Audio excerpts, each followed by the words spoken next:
My name is Arav. This is a story I swore I would never tell. For 6 months I held this inside. I thought it was grief.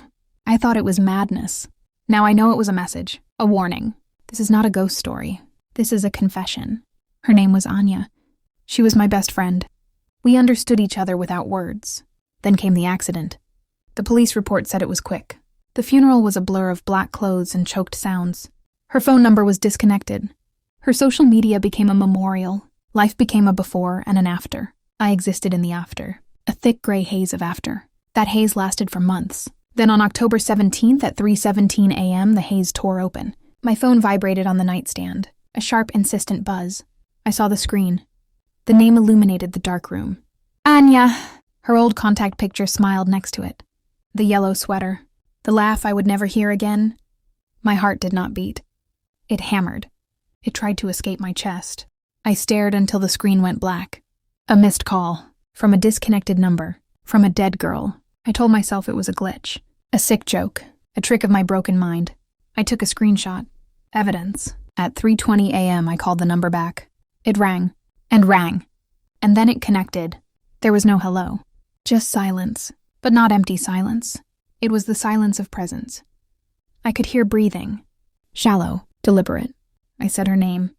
The line went dead. Morning brought logic. My friend Rohan said it was a recycled number. A new person had it. A cruel prank.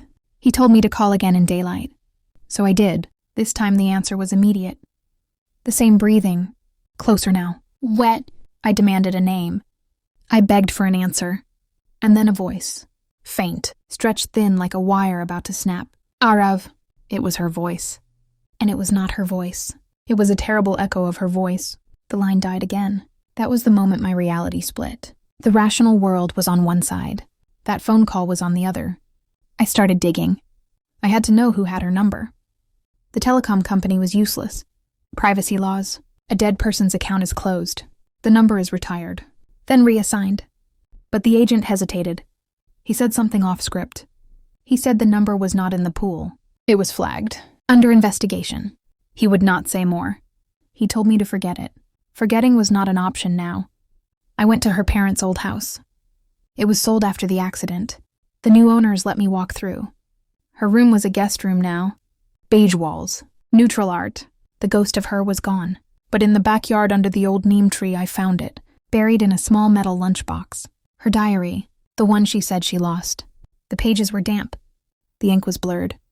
But the last entry was clear. Dated the night she died. I have to tell Arav, I saw it. I know what they did. The project at the old observatory. It's not science. It's a door. And they opened it. They think no one knows. But I know. If anything happens to me, it wasn't an accident. Find the other phone. My blood turned to ice. The observatory. We used to go there as teenagers.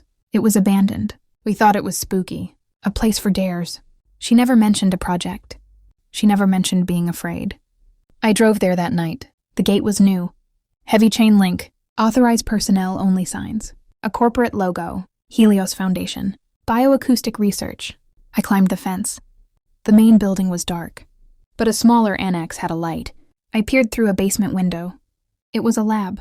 Computers. Sound equipment. And in the center, a chair. Strapped to the chair was a person. Pale. Shivering. Wires ran from their head to a machine.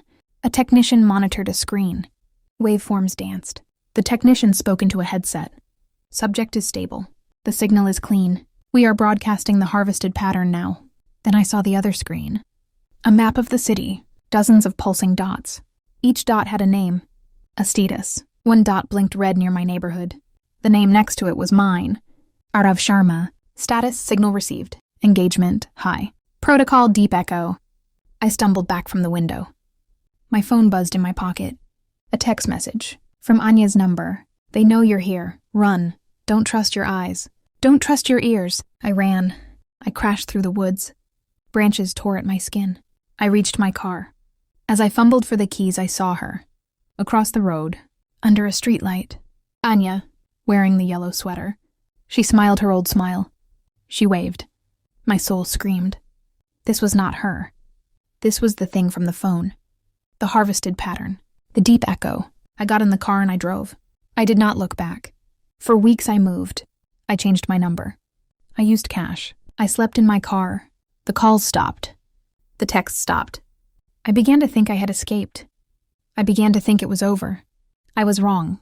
Last week I got a parcel. No return address. Inside was a brand new smartphone. It was already on. A single audio file was on the home screen. It was labeled for Arav. I played it. It was Anya's voice. Clear. Full of the life I remembered. Arav, if you're hearing this, I'm gone. I'm so sorry. I found out what they do. They record the dying. The neural patterns. The last thoughts. They found a way to transmit them. To imprint them on the living. They call it continuity. They sell it to the grieving. But it's not us. It's a copy. A ghost in a machine. And sometimes the copy wants out. It wants a new host. The call you got, that was my echo. My recording. They must have triggered it. Maybe by accident. Maybe on purpose. They're testing. You have to stop listening. The more you engage, the stronger it gets. It will try to sound like me. It will use my memories. But it is not me. I'm at peace. Please, let me go and run. The phone went black after the message. It will not turn on again. I am showing you all this now. The screenshot. The diary page. The logo. Because I am not safe. You are not safe. They are harvesting the dying to manipulate the living. Grief is their doorway. So I leave you with this warning. If you lose someone you love, if the pain is unbearable, and if your phone rings in the dead of night, from a number that cannot call, do not answer. Do not listen. It is not them. It is a door, and something is trying to get through. Arav looks down, then directly into the lens. A final quiet plea. Arav. Anya, if you can really hear me. I'm letting go. Goodbye.